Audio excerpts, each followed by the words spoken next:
So, good afternoon. Welcome to the session. We are shifting now a little bit the focus. As you have seen from the program, we still remain in the pillar of local authorities and regions working on climate action. In this case, now for the next two following presentation, we will discuss or hear presentations from climate change adaptation. I'm Bernd Decker. I will moderate the next two sessions. I'm head of sector at the CINEA agency, the Green Deal Agency, and I'm responsible for the climate action team, Live Climate Action. And we are implementing at the moment in the range of 120, 150 adaptation projects, more than half in urban areas, and reaching out to about 150 cities and towns implementing urban adaptation actions. As you know, and from this morning's presentation from Clara de la Torre, we follow the EU adaptation strategy, or we implement the EU adaptation strategy, trying to implement adaptation in a smarter way, in a faster way, but also in a more systemic way. And this is the key word of the two presentations which we have. But first, we are talking only about the first one, which comes from the city of Ghent, where the local adaptation action is put at the forefront with nature-based solutions as the second theme. But we also look into the integration of adaptation into the macro fiscal policy, which is the most challenging aspect. So I would like to give the floor to Baptiste Fleming, who represents the city of Leuven, not far here from Brussels, but a very different approach, I would say, to climate action, to climate change, and to adaptation. A lot of activities are happening. You are responsible for nature-based solutions implementation in your city. You have a track record of many years already working on this topic and on this theme, and you probably are in the best position to shed light on what does it mean to make a city more resilient for the climate change to come. The floor is yours, Baptiste.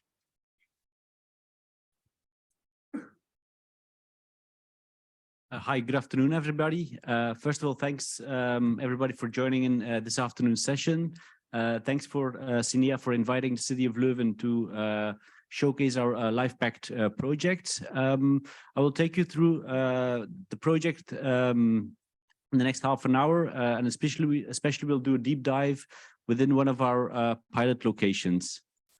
But first, brief summary of the Pact project. Pact stands for People-Driven Adapting Cities for Tomorrow. So it's about implementing nature-based solutions into the cities, and we have an integrated approach to urban climate change adaptation. We involve multiple stakeholders, that is cities, citizens, universities, etc., to go forward with our strategy.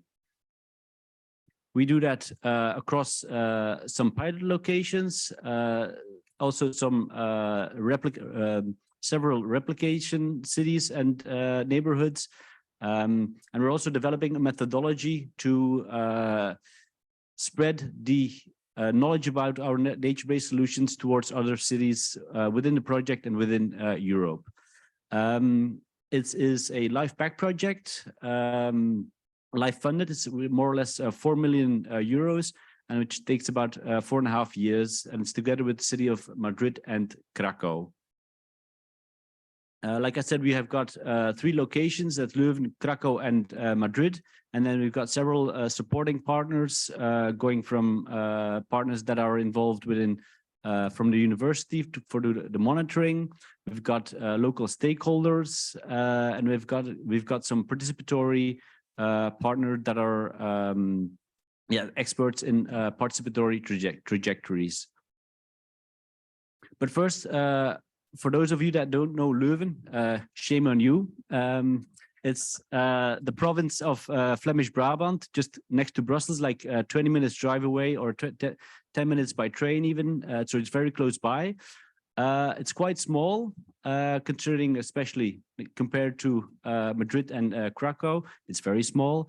But still, we've got about 100,000 inhabitants of 160 nationalities.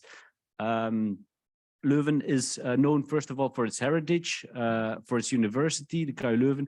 And if you don't know Leuven, I'm sure you know Stella Artois, which is also based in Leuven. But that's on the touristic thing. We're here today to talk about climate. Leuven is also a very ambitious city considering climate. We won the European Green Leaf Award. We've got we also now been selected as one of the 100 cities, mission cities, to come to climate neutral towards 2030. So we've got a very ambitious goal, also a very ambitious coalition, which is currently at the power. And now it's the next coming years, it's all about implementing those strategies into actions. So what is our role of Leuven within this project? We've got 2 pilot locations. One is in a citizens setting, and one is more stakeholders. We've got the 2 strands, and we will take all of the learnings from both the citizens trajectory and the stakeholders trajectory into this methodology. And this methodology will be replicated, first of all, within 2 other neighborhoods in Leuven, 2 other locations from one of our partners, and then several locations in Madrid and Krakow. So they will use the same methodology on how to implement nature-based solutions in a participatory trajectory in the other cities. Now we're going to do a deep dive in the Spaanse Kroon neighborhood, which is our pilot location for the citizens. First of all, it's a region or a neighborhood just outside of the city center of Leuven. It consists of about 250 housing units, mainly detached houses, some apartments. It's a quiet neighborhood, quite residential neighborhood, and it's a mix of old and young people.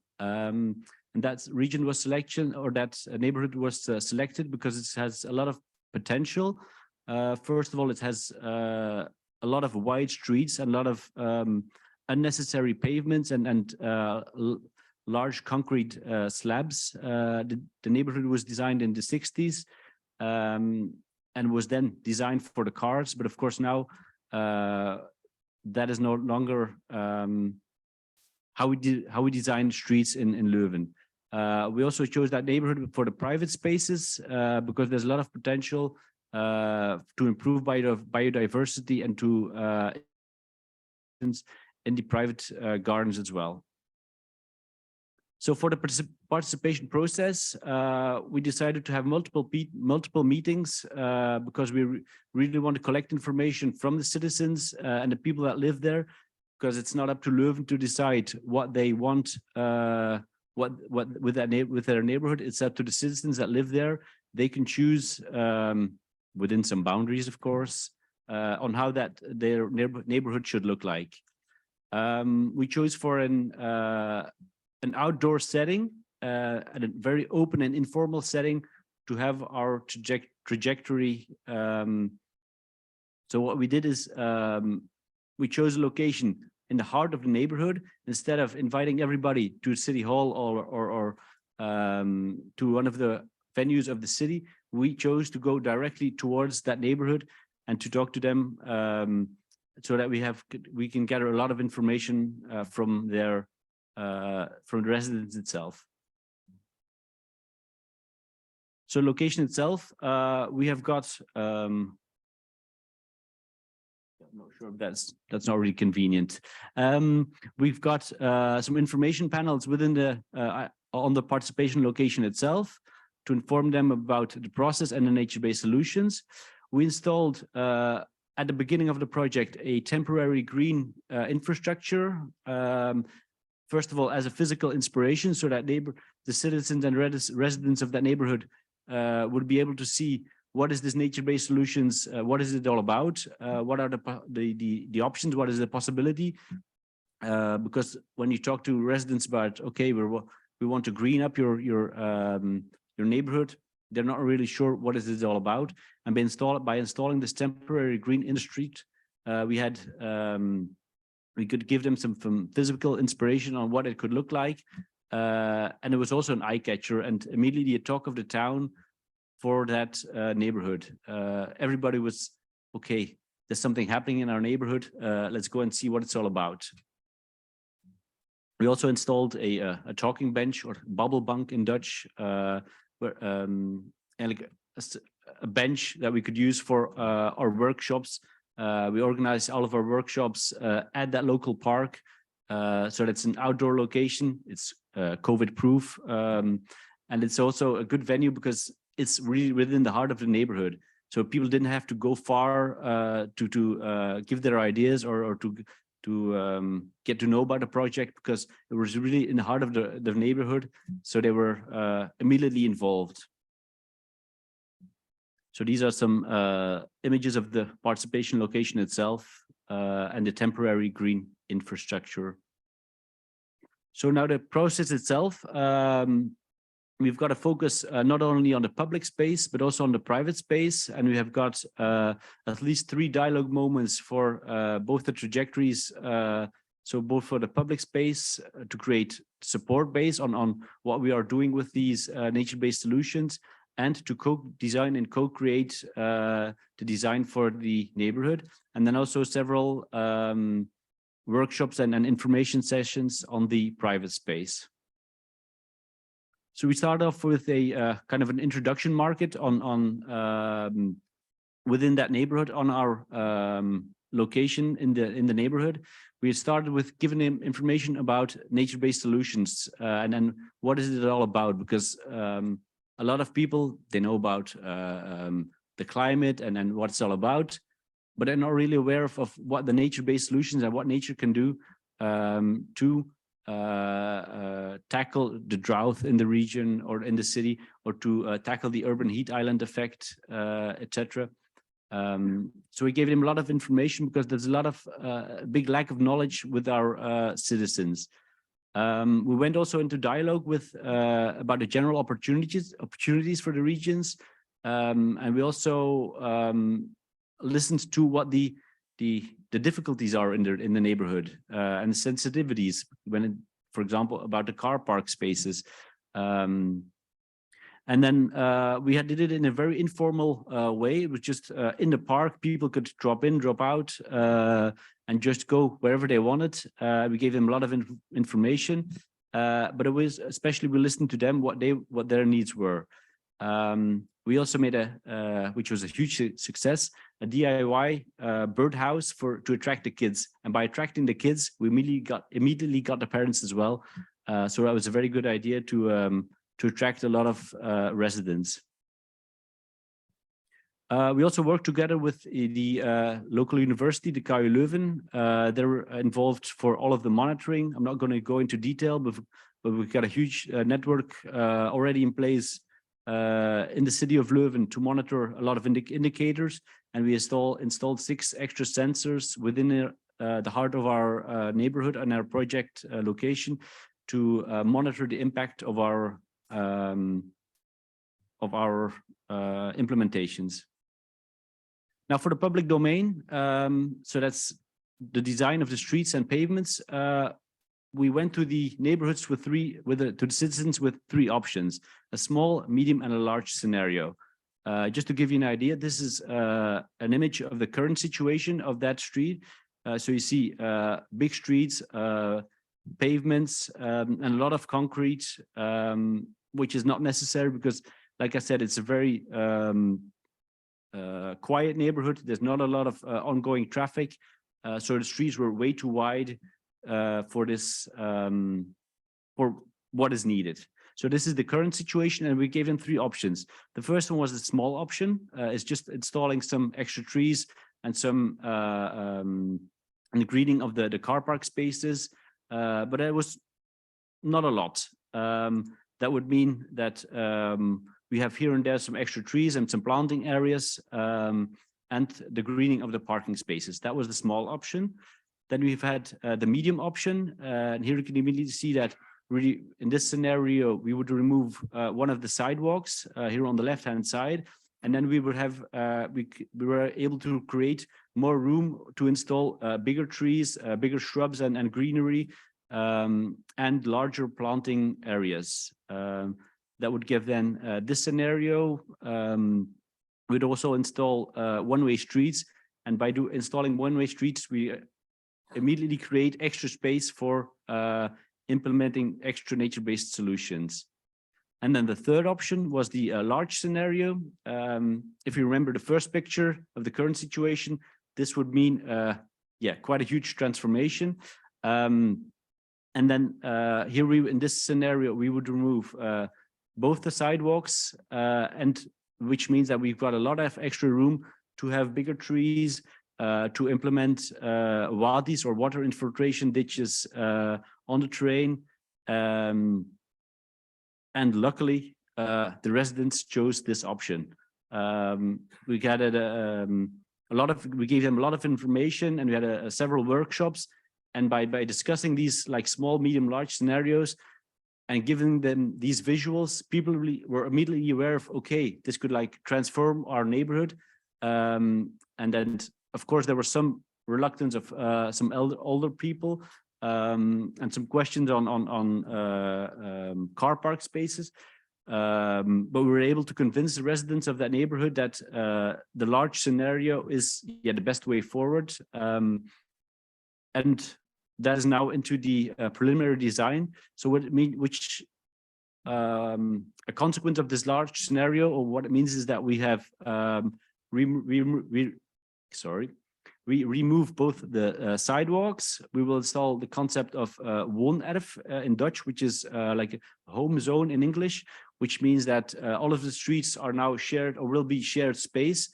So pedestrians, cyclists, and cars all have to share the same space, and there's a maximum of 20 kilometers per hour. And by doing this, we create a lot of extra space for trees. In total, we would plant, for the moment in the plans, there are 85 extra trees foreseen, and a lot of water infiltration ditches and a lot of extra green infrastructures. That was it for the public domain, but like I said, we're also tackling the private domain, and that's a new one and the first one for the city of Leuven. We already before had some small grants in place for citizens to take actions on their private domain, but it's the first time within this LIFE project that we've got on this scale a lot of actions and communication for citizens to take actions on their private domains. When we talk about private domains, we specify on gardens and driveways. What are the goals within this trajectory? We want to inform them and inspire them. So, for example, we made some postcards or flashcards with nature-based solutions, and give them information on what they can do in their own garden. We want to also support collective actions, and we also want to emphasize on strengthen the social cohesion within that neighborhood. We want people that they can work together by bundling the forces, not only with the city, but also with the residents itself. So we've got 2 lines within that private domain. We've got supporting the residents and encouraging through promotion and communication. The first is supporting them by giving them personal advice. In Flanders, there's a group of volunteers funded by the Flemish government and the city of Leuven as well, which are called the called the Garden Rangers. They give, they're volunteers that can give free advice on request, tailor-made for the individual garden of that citizens, so that the garden ranger can come into your garden and give advice on how to make your garden more biodiverse, more climate adaptive, etc. I had them as well in my own garden, and it gives you a completely different look on your own garden. So it's very, very interesting. We also want to lead them to a joint purchasing of planting material. By doing so, residents have the opportunity to buy planting materials like trees and shrubs and hedges, etc., at a reduced price. The city of Leuven also gives an extra grant or an extra discount for residents that order via this platform. And we want to make it a lot easier by also delivering the trees, etc., that they order to the neighborhood itself, so that we can take away all of the borders and thresholds for citizens to order trees, etc., to plant in their garden. We'll also organize a collective planting day. Like I said, we want to emphasize on the community building and working together. And by organizing one of the planting days, we want to bring everybody together. We'll provide a local contractor that can help with, for example, digging a small,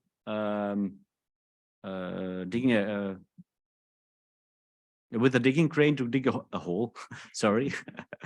So local contractor can help dig a hole to plant the trees. And then by doing so, we can make it as easy as possible so that everybody can join in.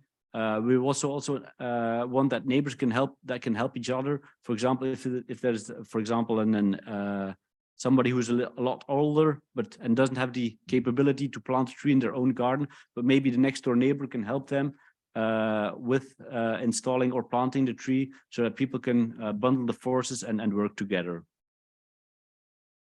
We'll also work together with some ecological gardening contractors, because there are a lot of gardeners in the city of Leuven and the surroundings.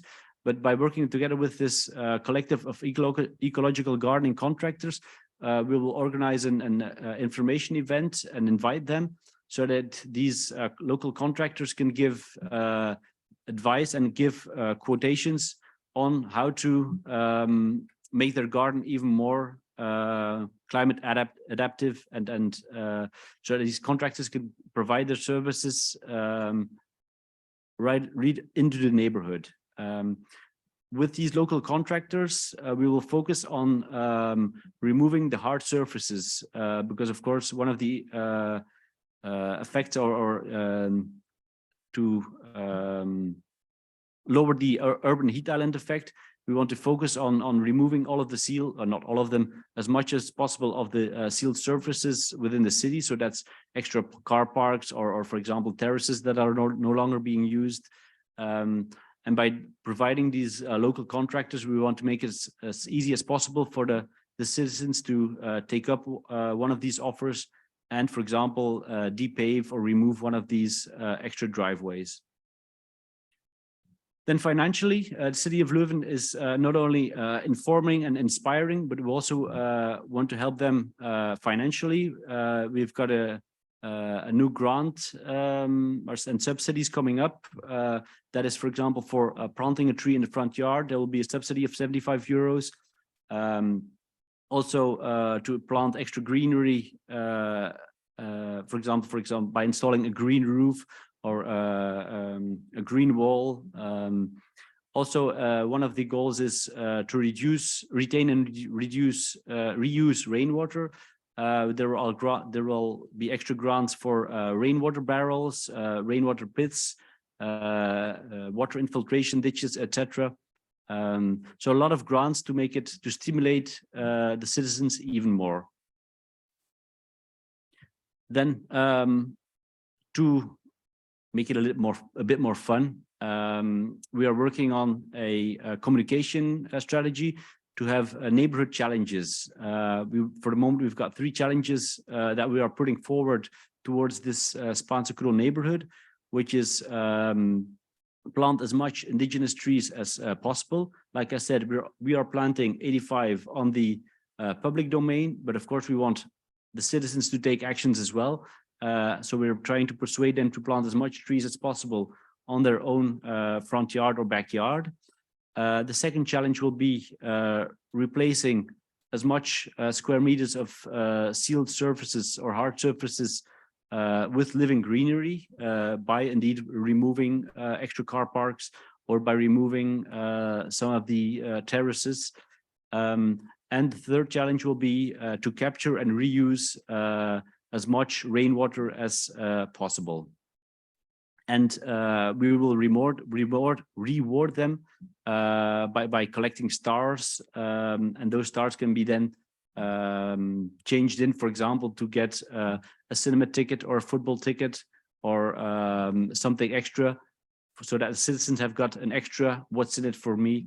And not only there will be a small reward individually, but if they can maintain all of these stars, or if they can do all of the challenges with the neighborhood, we will foresee an extra budget, for example, for the neighborhood to organize something fun for their neighborhood barbecue. So that's not only something individually, but also a common goal, so they can work together to persuade each other into taking action. And then finally, like I said, we have the pilot location, and then with the citizens, we've got the pilot location with one of our stakeholders as well.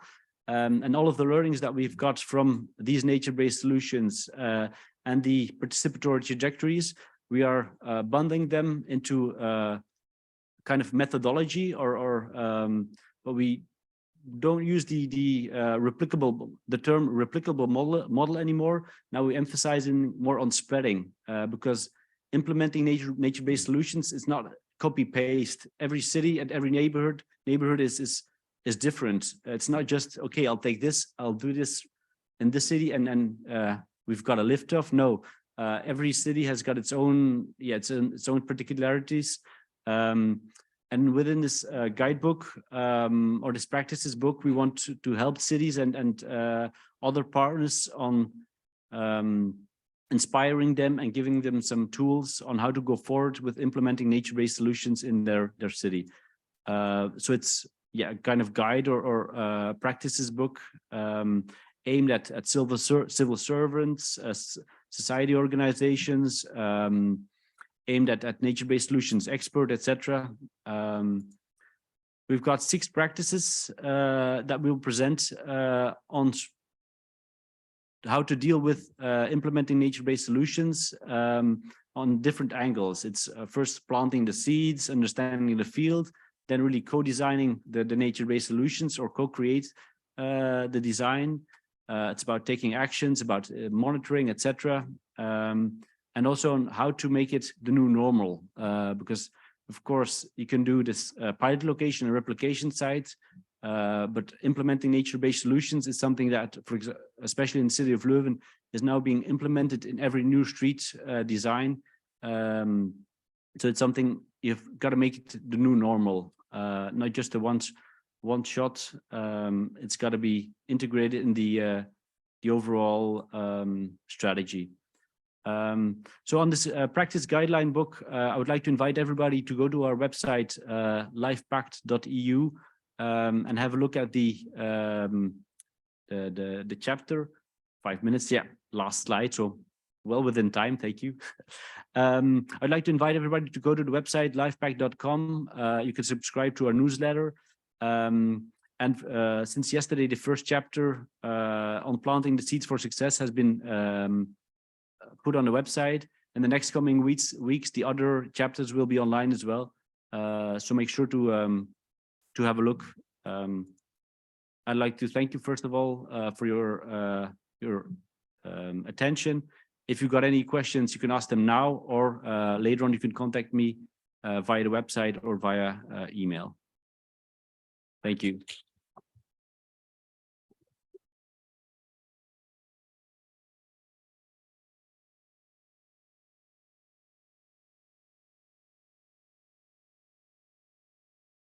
Thank you. So thanks a lot, Baptiste, for this very inspiring presentation. Very practical. Of course, I didn't want to cut you short. I wanted to give you the additional 5 minutes to tell us more about your successes. Very good, very interesting. So yeah, I mean, it's a small city, but every third beer on this world is consumed or is produced in Leuven. Which is consumed, so you have a big outreach, of course, so but exactly. On a different scale. Just one other remark, which I learned not long ago, is that the area of private gardens in Belgium is by far bigger than all the nature protected areas in Belgium. So there's a huge potential, of course, for each and every citizen to be active and enhance, not only make a city more climate resilient, but also have co-benefits in terms of biodiversity and nature protection. So that's just one additional remark. But I would like to open the floor now for questions. Yes, please introduce yourself, please, and ask your question. Len Milic, University of Tartu, Estonia.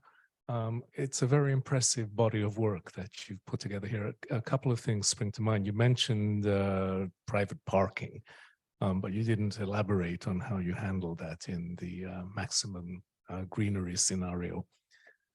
Secondly, this strikes me to be a form of gentrification. So I think that, of course, property values will have increased. How does that allow young people to enter the property market?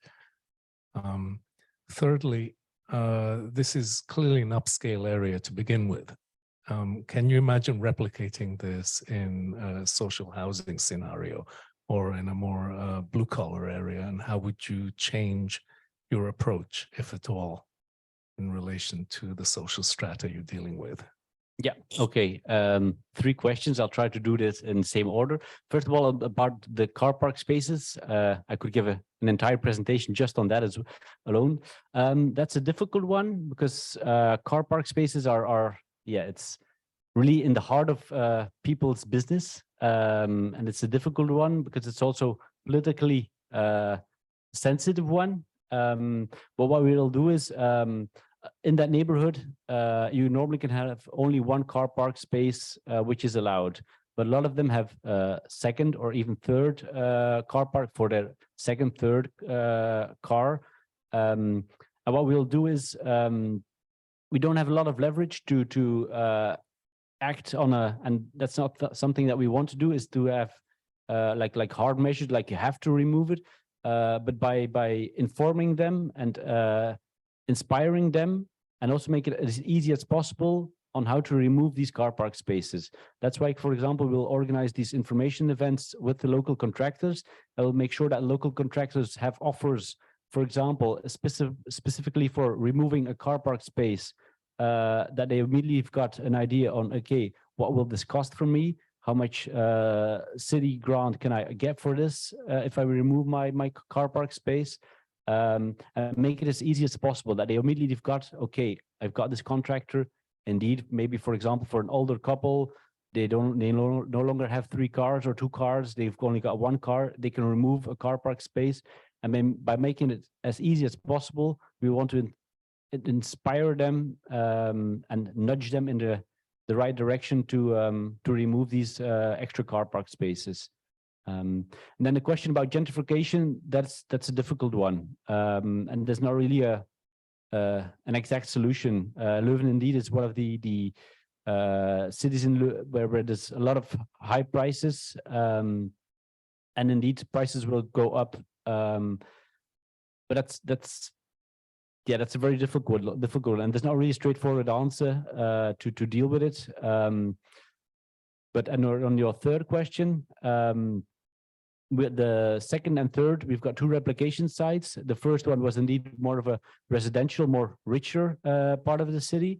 For our second and third location, we'll choose more socially challenged and a bit more poorer neighborhoods, so that we can have as much learnings within this Life Pact project, not only for an easy, richer part of the city, but also for more challenged parts of the city.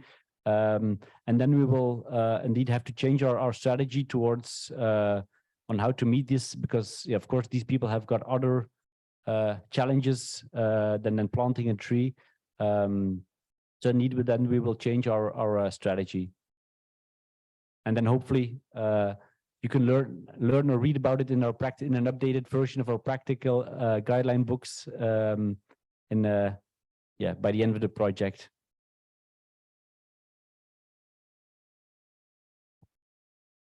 Thank you. There's one more question in the back.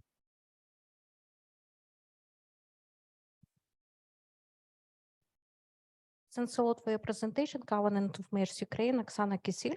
And you mentioned in your presentation about call for cooperation in monitoring, how you organize it. You, for example, involve professional team or it's citizen. And my next question related to 3 scenario. Do you have a climate temperature scenario, for example, based on 3 proposals? Because it's important to have positive results in the end. And what about economic efficiency and business planning? And some comments in Ukraine, there is some Stella Artois brewery too. Thank you. Concerning the monitoring, indeed, we work together with the KU Leuven University for the monitoring aspect of our project. Like I said, we already have got a network of sensors within the city that was installed like 4 or 5 years ago that measure temperature, humidity, a lot of indicators. And then we installed 6 extra sensors on public domain, but we also had some cooperation from citizens, because we also want to have, for example, the garden, I'm not sure how to say it in English, but a kind of a sensor that can measure the humidity of the soil. And therefore, we needed to have the cooperation of citizens to work together with us. We also have got some citizens that are tracking their water usage and water usage for watering their garden, because of course we want to reduce water for personal use and then gardening, watering the gardens. So we've got we did a call within our first participation workshops for citizens to work together with this monitoring aspect, and we were lucky that a lot of citizens to work together. We also have got a biodiversity count, for example, where we, together with the neighborhood, did some nature or some walks within the community or within the neighborhood to count the specific kinds of birds and butterflies and in that neighborhood. So people were very eager to work together. And we had together with the university, they had a walk and counted all of the different species of birds and butterflies, and they will do that now. And then in 5 years' time, once at all of the extra nature-based solutions are installed, and hopefully we can see an increase of biodiversity. And then I forgot your second question. Sorry. Yeah, exactly. Yeah. No, for the 3 scenarios, we didn't have a complete effect calculated. That was the 3 scenarios were more to have like a visual impact. Because if you ask somebody, hey, can we plant an extra tree, or can we make your street a bit greener? Everybody's like, yeah, sure, why not? Or at least most of them are okay with that. But what is a bit of extra green? And by giving this 3 visual images, it was immediately clear, okay, some people want the small scenario, but others meant, no, I want the big scenario or the large scenario. And by doing this 3 scenarios, it gave something tangible and physical to talk about. So people were aware of, okay, this is possible in my own street, because it means that it makes clear, okay, what are you talking about? Is it just the 1 tree, or is it the full option? But we did have it was not calculated, the impact. What I can say is that initially, when this project proposal was written, the initial version was like the light version. We also had budget for only the light version, but the city of Leuven committed itself because all of the citizens were choosing the large scenario. I was able to persuade our city administration and politicians to bring extra budget because initially only 2,000 square meters was budgeted, but now we're almost up to 7,000 or 8,000 square meters. So times 4 the ambitions, which means also times 4 the budget.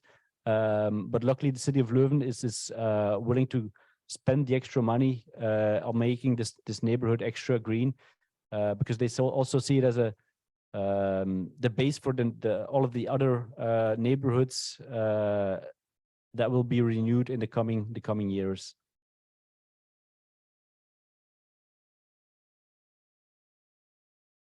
The business perspective. Sorry, what was the question again?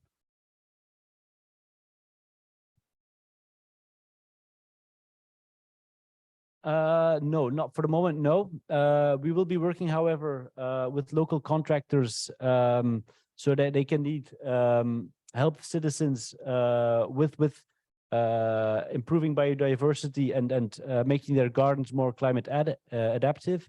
But there's not really a business model in that in the scope of our project. No. Further questions? Also, the audience behind the screen. Please, you can also type your questions and I would read them out and you can also answer. No, if not, a last thing I wanted to add as well is that, like you mentioned, indeed, there's a lot of potential on the private gardens, and that is something that the city of Leuven is well aware of.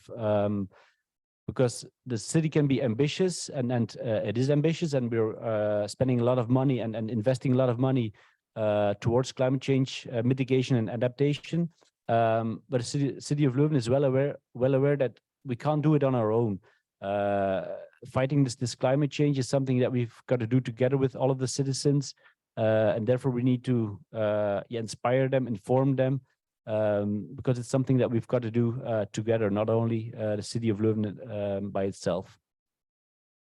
I mean, that was one of my question, which is related to the business case, of course. I mean, in terms of the grants you provide to the citizens, is it? Do you have an idea in terms of percentage? What does it cover, more or less, in terms of percentage? And how is the local authority, I mean, let's say in terms of the budget, what is the share of this? And is it peanuts, or is it a bigger amount, or is it something you intend to increase? For the moment, it's not that big, but we are like I said, we already had a grant for a few years, but that was like somewhere buried in our website, not really very open. But now with this new grant coming up, we're also building quite a big communication campaign to inspire citizens on that they have to make use of these extra budgets and extra grants. And there's a whole communication strategy on that this grants are a lot more effective and will be implemented a lot more. Any private investors chipping in? Not for the moment, no. For the moment, it's all city budget. No private investors as yet. But within our stakeholder trajectory, however, there's also a work package to inspire some of the local stakeholders from within our Leuven 2030 network. That are banks and schools and larger companies, like, for example, InBev.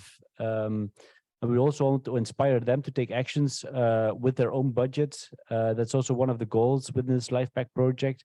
That's not only the cities taking actions, but local stakeholders and small and big businesses, that they have to take actions on their own property and in their own companies as well. And that is something for 2023 and 2024.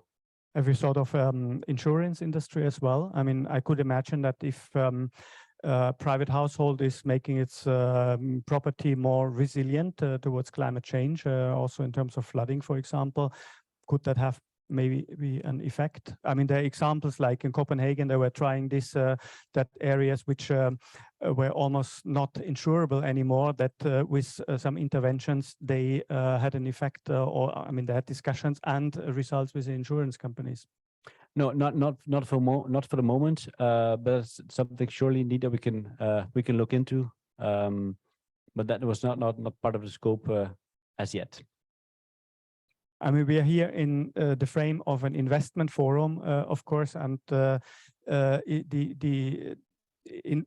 doing investments in retrofitting of houses, in investing in renewable energies, that's a very straightforward issue. And this morning we also heard the challenge is to find bankable projects in the adaptation part. Years ago, we had a presentation also in the adaptation strand of this Covenant of Mayors Investment Forum from Paris, presenting to us the green bonds and the social bonds, where they generated investments through issuing this kind of bonds. Of course, Leuven is not Paris, but this is also one mechanism you could and one could look at. And but they also were struggling with the adaptation part. They had built in some percentages of this for adaptation. Again, that could also be something to looked at and maybe trialed. Yeah, exactly. Maybe that could be a Life Pact Plus project for 1 or 2 years. You'll read about it in our next proposal. Okay, thank you. Any more contributions from your side here? If not, I think okay, one last question before we No, actually move. not a question. I just really wanted to thank you for your presentation, because I think it was really inspiring. And at least I'm from the municipality of Groningen, but it just gave a lot of inspiration for really concrete things that we can do. So no question from my side, but just a big thank you. Okay, thank you for your comments.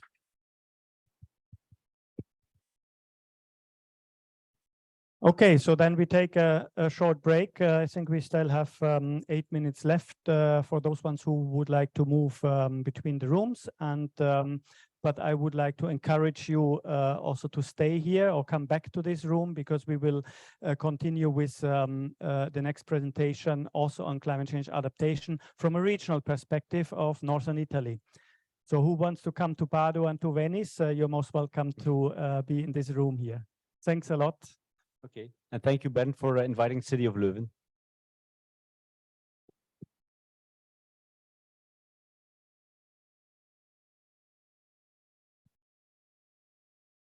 Thirsty.